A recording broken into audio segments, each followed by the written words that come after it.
Finger fishers. Their ancestors were trapped on an archipelago world, a planet sprinkled with many small continents and countless islands over interconnected networks of calm, shallow seas. Like a magnified Aegina, this place was a terrestrial paradise in many respects, except that after the Q, no minds were left to enjoy it.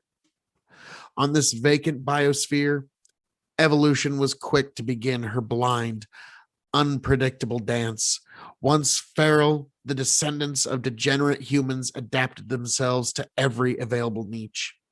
No matter how exotic, how outlandish, one group learned to pluck fish from the lazy shores. Millennia passed as they settled more into their piscatorial lifestyle. Elongated fingers became ambulatory fishhooks. Teeth modified for a generalized diet became needle-like affairs, lined up neatly in a long, thin muzzle. In less than a few million years, the finger fishers established themselves as a prominent lineage. There was scarcely a beach, an island, or an estuary that was devoid of their pale, lanky form.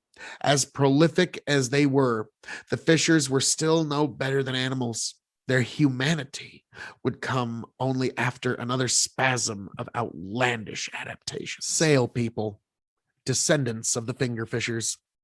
The finger fishers were already among the most divergent of the post-human races, with harpoon-like digits and almost crocodilian muzzles. They looked nothing like their parental stock, but even this form would look conservative to their sentient descendants. With many small scattered islands, isolated subcontinents, and different niches, their homeworld was an evolutionary cauldron where isolated members of certain species could, under the right circumstances, evolve into wildly different forms. This condition was similar to the island realms of Madagascar, Galapagos, or Hawaii on Earth, except that this time it was on a global scale. Some descendants of the fishers, trapped on lonely islands, grew smaller and developed their fishing claws into graceful wings. Others took directly to the sea and became the analogous of whales and dolphins. Within this evolutionary bubbling, one particular lineage gave rise to the ancestral sail people.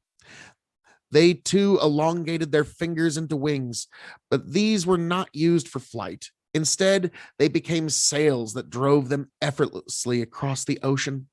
With fingers turned into sails, they used their mouths and extended tongues to catch their prey. These organs eventually assumed the role of the fisher's long atrophied, dexterous hands. The need to better navigate the endless seas put an inevitable pressure on their memories, and the sailors' brains grew correspondingly. It was only a matter of time until one of these navigators became smart enough to think. Even when sentient, the sail people still needed a long time to achieve any sort of social stability.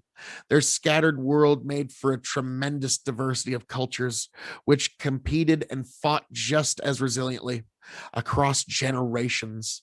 Untold flotillas of tribal warriors battled each other in epoch-spanning, pointless conflicts.